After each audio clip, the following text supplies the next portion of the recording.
Entonces comenzamos con lo que es un disco abierto. Un disco abierto, básicamente, es un conjunto que cumple con estas condiciones.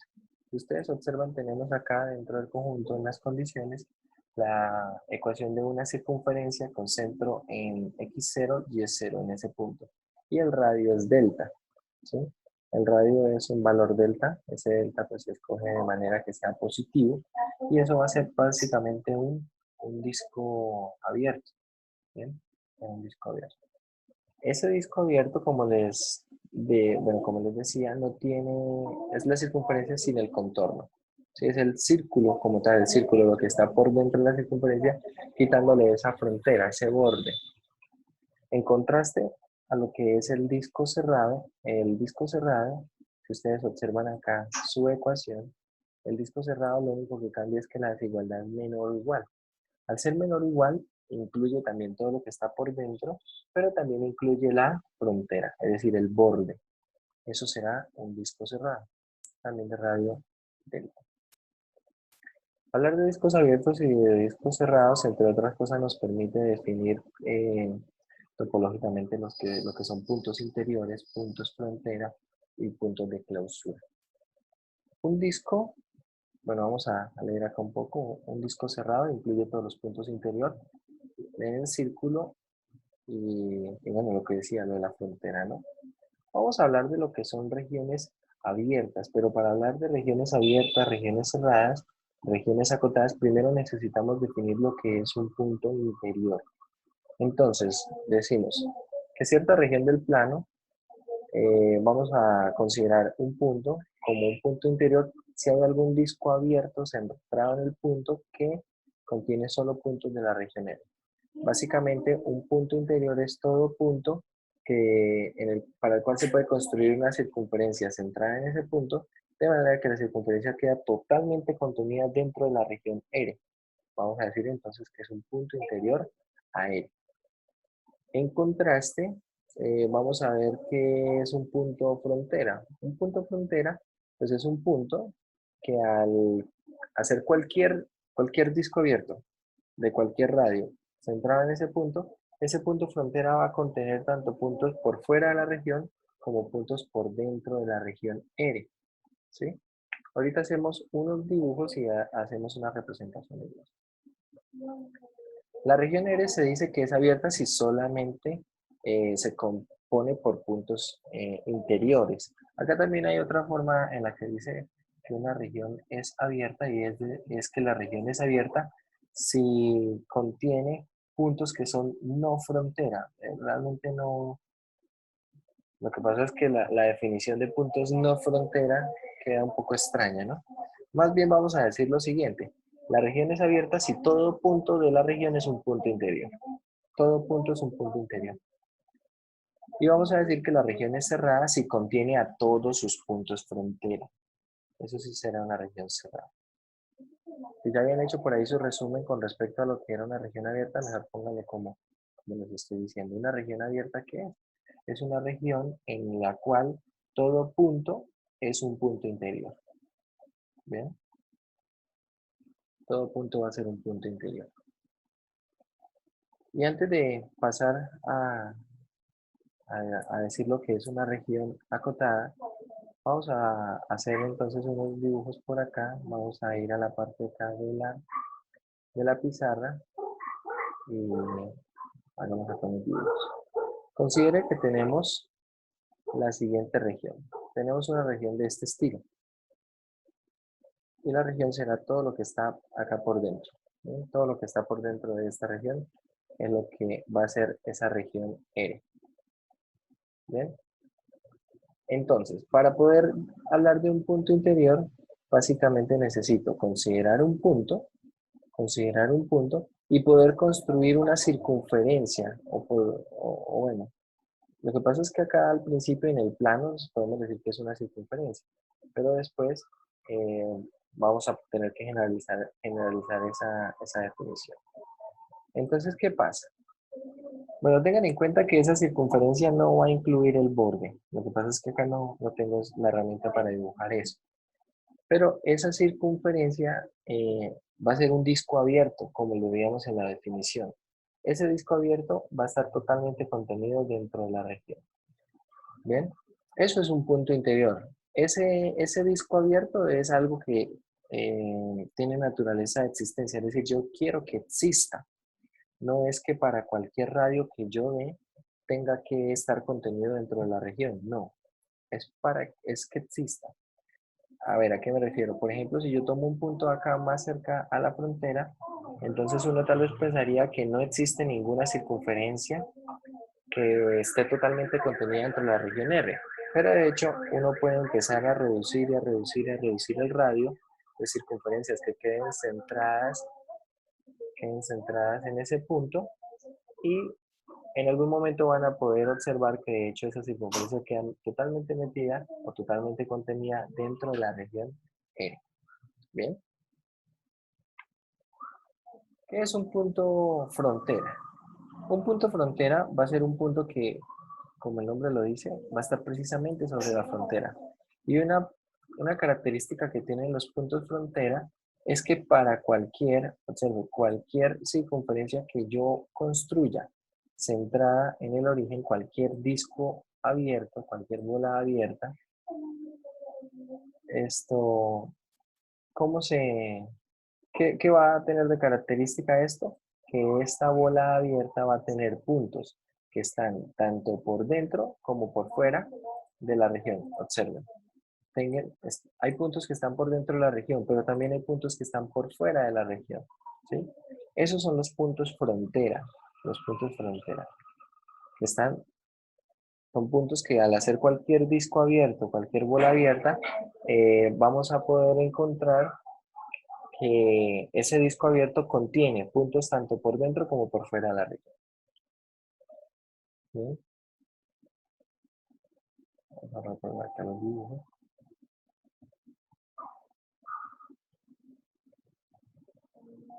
Y acá vemos entonces algunos dibujos también. Lo que viene siendo un disco abierto, tengan en cuenta que no incluye el borde, no incluye el borde. Como les digo, es un punto interior si existe una bola abierta que está totalmente contenida dentro de la región. Un punto es un punto frontera si cualquier bola abierta centrada en el punto contiene puntos tanto por dentro como por fuera de la región. ¿Sí? Y ahora vamos a definir una, lo que es una región acotada. ¿Qué es una región acotada?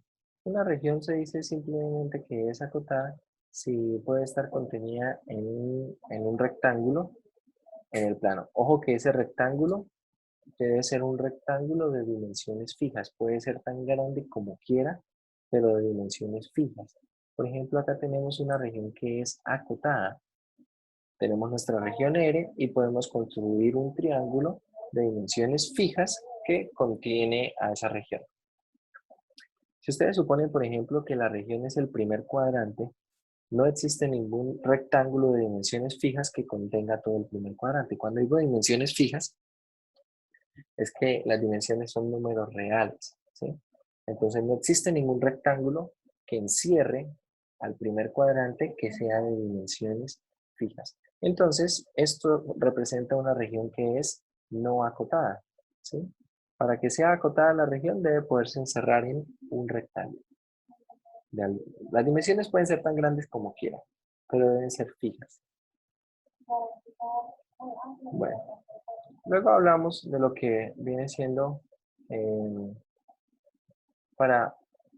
Acá hacen una pequeña anotación que tal vez al principio parece un poco ingenua y tal vez pasa un poco desapercibido, pero dice lo siguiente: estos conceptos se llevan de manera natural al espacio tridimensional. Esto que estamos haciendo nosotros en el plano cartesiano, esto se mantiene también en el espacio tridimensional. No crean que solamente se define en el plano, ¿sí? Por ejemplo, el análogo de disco abierto. ¿El análogo de disco abierto qué es? El análogo de disco abierto es una bola abierta.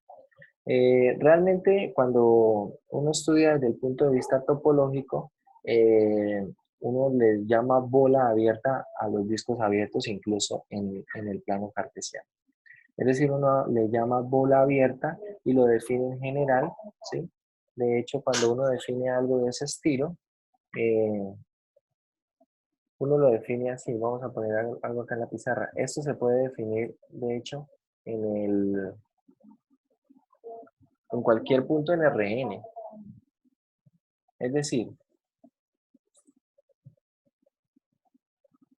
si X es un valor que está en Rn, un punto sobre Rn, un elemento sobre Rn, se define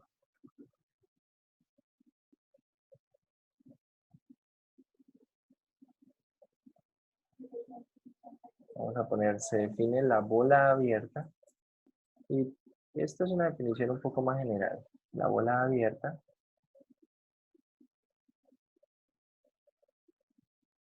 se define la bola abierta como, a ver, esta bola abierta, si ustedes observan, básicamente la definición de bola abierta o de disco abierto que nosotros tenemos en lo que acabamos de leer es la distancia entre un punto arbitrario y el punto dado que cumpla cierta condición. Es decir, se define la bola abierta como, bueno, voy a ponerle este como, vamos a ponerle esto. Define la bola abierta centrada.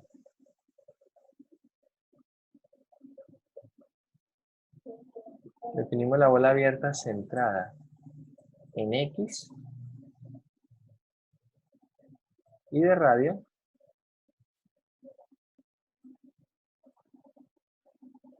sí pueden rayar también ahí, y de radio epsilon. Este radio epsilon es positivo. ¿Y cómo vamos a definir esto? Lo vamos a definir como la bola abierta centrada en X y de radio epsilon, como la notación es la siguiente. Lo vamos a simplemente anotar así. Bola, vamos a ponerle, acá primero vamos a poner el centro y luego vamos a poner el radio, que es epsilon, y esta bola abierta se define básicamente como esto. ¿Quiénes van a estar en la bola abierta? Van a estar todos los puntos en Rn, todos los puntos en Rn, tales que, vamos a ponerlo de esta manera. La norma de la diferencia x menos y es menor que epsilon. Si ustedes miran, acá tenemos nosotros la norma de la diferencia. ¿Sí? La norma de la diferencia. Pero, bueno, básicamente esta norma podemos medirlo como la norma de la diferencia y ahí lo que estamos consiguiendo es que los valores de y o los números en Rn y que cumplen esa desigualdad, básicamente son puntos que están a una distancia de x menor que epsilon, ¿sí? En algunos casos uno puede definirlo con esta norma. Si ustedes observan, cuando nosotros vemos lo que está en el PDF para la bola abierta, tenemos allí x menos x sub 0 al cuadrado más y menos y sub 0 al cuadrado y todo eso menor que el valor delta, ¿cierto? Es como la ecuación de una circunferencia, pero me interesa lo que está por dentro, ¿sí? Lo que está por dentro. Entonces uno podría hacer eso y de hecho, para que se vea un poco más de ese estilo, podemos elevar al cuadrado ambas cantidades de acá, ¿cierto? Y quedaría la norma al cuadrado de acá menor que epsilon al cuadrado y sería la definición que tenemos allí. Uno puede definir estas bolas abiertas y estos conjuntos abiertos a partir de bolas o discos de varias maneras, pero una de las formas es hacerlo como está en el texto, otra forma es como está acá.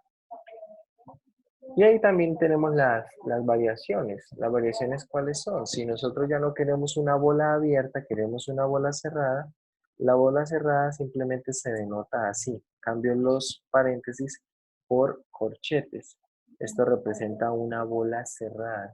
Y acá lo único que cambia es que en lugar de ser menor, será menor o igual que epsilon. O sea, igual vamos a simplemente agregar la frontera. Esto es, como les digo, un poco más general y nos da cabida para entender la noción de qué pasa, por ejemplo, en R2.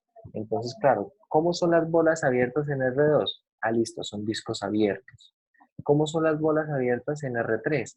Son esferas sin la frontera, ¿sí? Son esferas, imaginen esferas sin esa frontera. Esos son las bolas abiertas en R3. Las bolas cerradas en R2, ¿qué serán? Discos cerrados, ¿cierto? La circunferencia junto con el círculo, lo que está por dentro. Y la bola cerrada en R3 será toda la esfera, incluida su frontera. ¿Bien? Pero bueno, uno puede tener estas definiciones y estas nociones un poquito más generales y con eso también podríamos desarrollar la teoría, ¿vale? Entonces, bueno, vamos a volver a compartir acá esta pantalla. La idea es esa, la idea es que podamos entender estos conceptos y ya vemos cómo se definen aquí para R2 y para R3.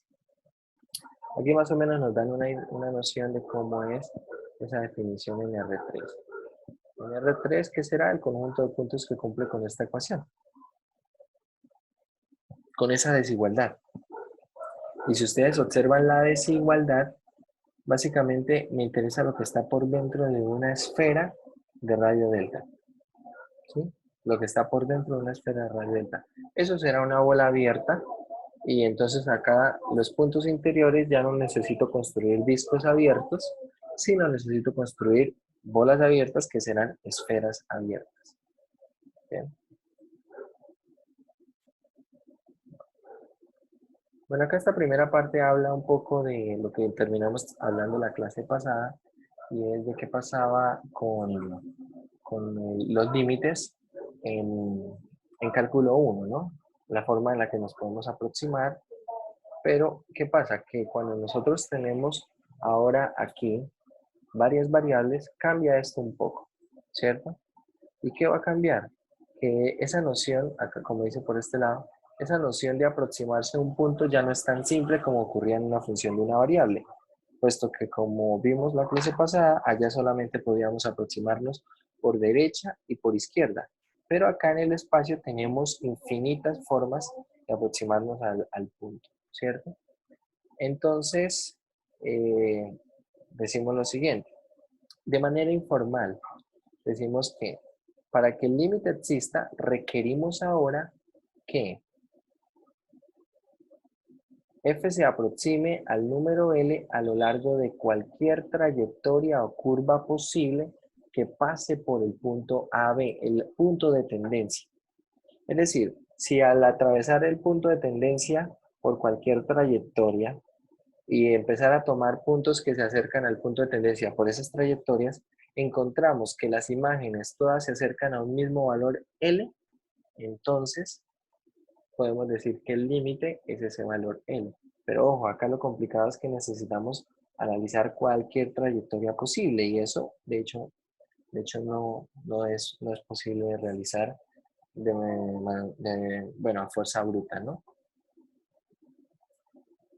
Lo que sí podemos establecer es un criterio para decir que el límite no existe.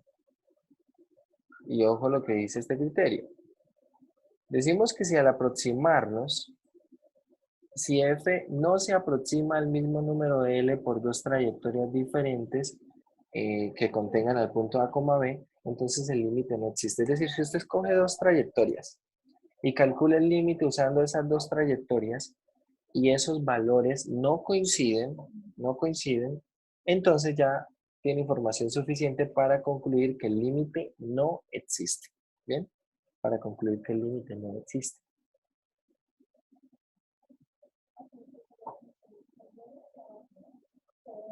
Acá más o menos hablamos un poco de lo que viene siendo la forma de aproximarnos. De hecho, sí, hay infinitas. Y acá empezamos a ver cómo es que vamos a tomar las trayectorias. Entonces, observe. Básicamente, ¿qué es una trayectoria? Básicamente una trayectoria, piense que yo quiero que pase por el punto A, B, ¿cierto? Entonces una trayectoria será cualquier función y igual a f de x, y igual a f de x, que cumpla ¿qué? Tal que se cumple lo siguiente. Cuando ustedes evalúan f en el número A, esto les va a dar el número B. Esto garantiza que la trayectoria pasa por el punto A, B. Si eso ocurre, usted podría eventualmente utilizar esa trayectoria para analizar el límite. Pero ya vamos a ver que deberíamos también tener algunos cuidados. Pero ya vamos a ver eso.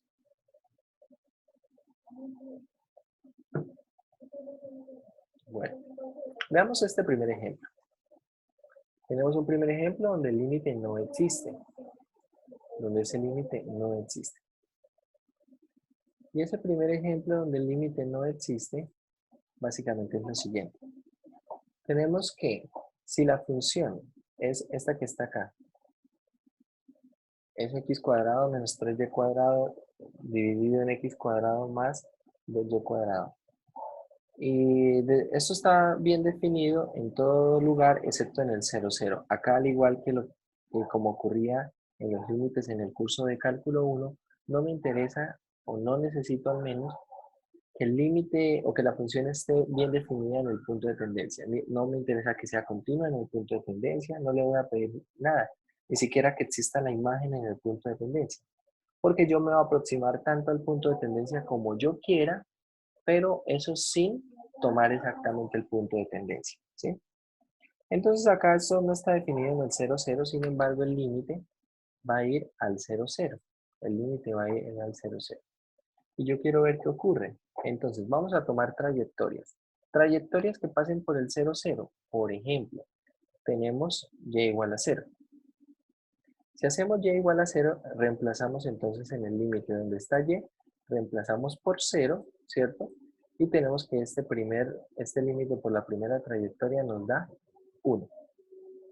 Ahora, pasamos a otra trayectoria. ¿Qué trayectoria? X igual a 0. X igual a 0, ¿qué trayectoria nos ofrece? Nos ofrece precisamente el eje Y, y el eje Y atraviesa el origen. Donde tenemos X, entonces, reemplazamos por ¿quién? Por 0. Calculamos esto y nos queda que esto es menos 3 medios. Observen que los resultados obtenidos usando dos trayectorias nos dan valores diferentes. Esos valores son diferentes usando esas dos trayectorias. Entonces puedo concluir que ese límite no existe. ¿Bien? Ese límite simplemente no existe. Acá usando trayectorias diferentes. Veamos otro que tenemos por acá. Tenemos este límite cuando x ya tiende a 0, 0. Tiende a 0, 0. ¿De quién? De x por y sobre x cuadrado más y cuadrado. Entonces, acá dice, en este caso el límite a lo largo de los ejes x y y son los mismos. Es decir, si yo hago que x valga 0 y hago que y valga 0, ambos resultados me dan 0. La aclaración o la observación que hacen allí es bien importante. Dice, sin embargo, esto no significa que el límite exista, ya que no se han examinado todas las trayectorias que pasan por 0, 0. Y nunca se van a poder examinar esas trayectorias. Sin embargo, tal vez uno puede empezar a trazar otras trayectorias. Puede empezar a trazar trayectorias que pasen por el 0, 0. Por ejemplo, algo que podemos hacer es tomar rectas que pasan por el origen. Tengan en cuenta que las rectas, de manera general, tienen qué ecuación? Tienen la ecuación y igual a mx más b. ¿Sí? Y igual a mx más b. Tiene esa ecuación. Entonces, para que pase por el origen, simplemente hacemos que el valor b es igual a 0, ¿cierto? Es decir, ¿cómo estamos tomando estas trayectorias? Estas trayectorias las vamos a tomar de la forma y igual a mx. Observo que cuando yo en esa trayectoria hago que x valga 0, obtengo que y también vale 0. Esto hace que mi límite cambie de la siguiente manera. Entonces, yo cambio simplemente el límite original, lo cambio por el límite cuando x y tiende a 0, 0 de quién. Y lo voy a cambiar por mx. Es decir, que al cambiar a y por mx, ¿qué obtenemos? Observen, si cambiamos y por mx, me queda en el numerador m por x al cuadrado, ¿cierto? Y en el denominador me queda x al cuadrado más m cuadrado x cuadrado, ¿sí? Y acá podemos hacer en toda esta expresión, podemos hacer un factor común en el denominador de x al cuadrado y simplificarlo. Al simplificarlo me queda simplemente esta constante. Y al quedarme esta constante, entonces puedo decir que el límite depende de la trayectoria. ¿Por qué? Piense lo siguiente, si yo tomo por ejemplo la trayectoria y igual a x, es decir que m vale 1, entonces ya sé cuánto vale el límite en términos de m, ¿cierto? Si m vale 1, acá me queda 1 sobre 1 más 1 al cuadrado, es decir, ese límite L me daría un medio. Pero si ahora hago y igual a 2x, ¿cuánto va a dar ese límite? Entonces ahora m vale 2, me queda 2 sobre 1 más 2 al cuadrado, me queda 2 quintos. Es decir, que ahora el valor de L, ¿cuánto dio? Dio 2 quintos. Es decir, que estoy tomando dos trayectorias que efectivamente pasan por el origen y lo que estoy encontrando es que en una de las trayectorias el valor del límite me da un medio y en otra me da 2 quintos. Como esos son dos valores distintos, puedo concluir que el límite inicial no existe. Como les digo, si usted muestra que el límite a través de dos trayectorias que pasan por el punto no existe, perdón, que esos dos límites a través de dos trayectorias son diferentes, entonces lo que está mostrando es que el límite original no existe. Pero usted puede probar que de pronto usando dos trayectorias esos límites dan lo mismo. ¿Eso garantiza que el límite original existe? No. Puede probar con 10 trayectorias distintas. ¿Y eso garantiza que el límite original existe? No. Incluso podría probar con infinitas trayectorias de cierto tipo. Más adelante tal vez encontraremos algún ejercicio o algún ejemplo donde, por ejemplo, usted utiliza utiliza todas las rectas que pasan por el origen, es decir, utiliza este tipo de trayectorias de la forma mx, y igual a mx. Y resulta que todas esas trayectorias dan lo mismo, dan el mismo resultado para el límite, las infinitas trayectorias. Pero usted de pronto escoge otra trayectoria, ya no rectas que pasan por el origen, sino parábolas que pasan por el origen. ¿Cómo sería la ecuación de una parábola que pasa por el origen? Sería simplemente y igual a mx al cuadrado. Bueno, voy a ponerlo simplemente así. Y igual a mx al cuadrado. ¿Sí? Entonces, ¿esto qué son? Son parábolas que pasan por el origen. Todas esas parábolas que pasan por el origen representan trayectorias. Por ejemplo, para este límite también podríamos hacerlo. Y podemos encontrar algún ejemplo en el cual en las parábolas también dan el mismo valor del límite. Y uno tal vez se va con la idea de que, bueno, es posible que sí, que ese límite exista, porque ya con todas las rectas por el origen dio el mismo límite, por todas las parábolas por el origen da el mismo límite, pero resulta que luego ensaya con alguna otra trayectoria y ya no dio el mismo límite. Es decir, ese mismo resultado puede dar en infinitas trayectorias, y eso aún no garantiza que el límite exista. ¿Por qué? Porque usted todavía no ha examinado todas las trayectorias posibles. Es decir, yo, por ejemplo, analicé ya todas las rectas que pasan por el origen, todas las rectas que pasan todas las parábolas que pasan por el origen, sí que tienen vértice en el origen. Pero ya terminé con todas las trayectorias posibles, no. Por ejemplo, podría empezar ahora con las cúbicas, las de grado 4 y etcétera. Y aún así, no terminaría con todas las trayectorias posibles, porque por ejemplo, la función seno de x pasa por el origen. y algunas transformaciones de seno de X siguen pasando por el origen, la función tangente, etcétera, etcétera, etcétera. Es decir, usted puede dedicar toda su vida a hacer las trayectorias de un límite, es decir, pone trayectorias, diferentes familias y ha probado con infinitas trayectorias y todas le dan lo mismo. ¿Eso quiere decir que el límite exista? No, no quiere decir que el límite exista. Lo único que quiere decir es que todas las trayectorias que usted ha escogido, en esas trayectorias el límite toma el mismo valor. Pero no hay garantía de que exista aún. ¿Por qué? Porque usted no ha probado con absolutamente todas. Es mucho más fácil probar que el límite no existe a probar que el límite sí existe. Probar que el límite sí existe se convierte en un problema mucho más complejo. Bueno, vamos a borrar acá los dibujos.